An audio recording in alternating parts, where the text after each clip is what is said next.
Hey YouTube, it's your girl Cass, all up on your screen. And today I'm going to tell you guys how to transform your dorm, home, apartment, small space into your own personal video, photo, studio, whatever you want to use it for, but your own personalized studio, you guys. So if you're interested in watching, keep watching this video. If you want to see more videos like this, make sure to subscribe.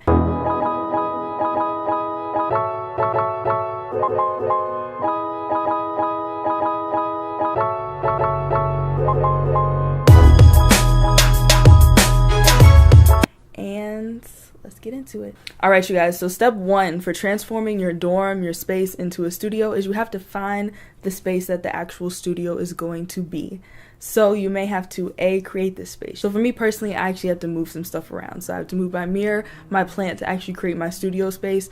Previous times I had bigger rooms, or if you have a bigger space, and you can have a space that's going to be a continuous studio for you. So just find this space that you're comfortable with, somewhere preferably there's not a lot of noise if you're doing video shooting, so you don't want somewhere with a lot of air conditioning noise, somewhere where people don't really pass by a lot. So just try and find that space that's going to be content. Number two for your personalized studio, your backdrop, what's going to be behind you. Now, you could just use the wall that's already there. If you have a wall, if you have a brick wall, that's pretty cool. You can do like a white wall, whatever wall you already have kind of behind you, you can just use that as your backdrop.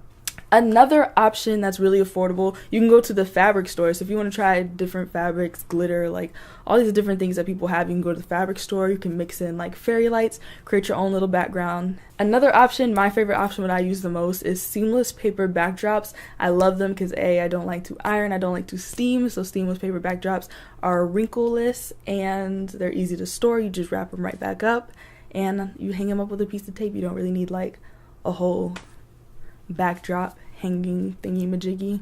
So the next thing to get your studio popping is some lighting.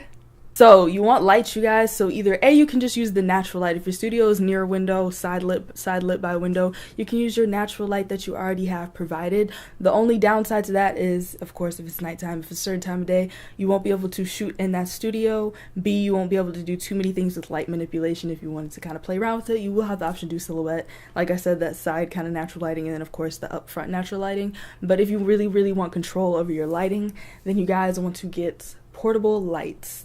I use portable LED lights. I use ring lights. Ring lights are really popular. I really like ring lights. They do this like cool little effect with the eyes and you get that full circle lighting.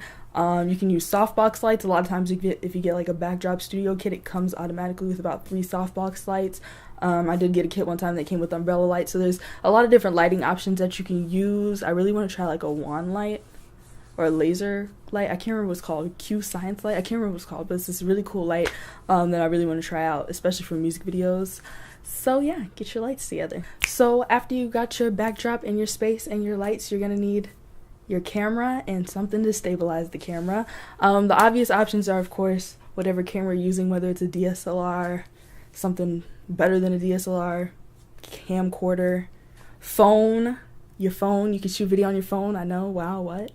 But yeah, and then a tripod. So I store everything on a tripod if I'm using my phone personally. I recently did a studio shoot in my room, and I actually shot it all on my phone because my camera was in repair. And I just used the little top of the selfie stick, screwed it onto my tripod, put my phone in there, put it on self timer, bang, had a whole little studio shoot.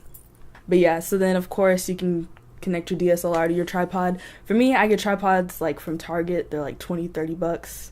Online, $30. Like I've never paid over $40 for a tripod.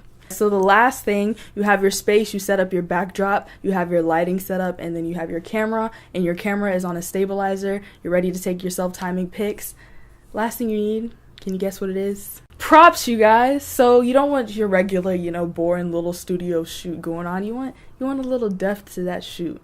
So me, I like to play a lot with plants. Sometimes I'll put a plant in the back and a plant in the front, and then my subject will be in between the plant. So you can play around with just different props that you have in your room already. Jabari Jacobs, he's a really good photographer who plays a lot with really cool props in studio settings. So if you want to get a little bit of inspiration, I'd suggest checking him out. But just playing with props, like having fun in your little studio, playing some music when you have like any models in there, or even when you're doing a self shoot.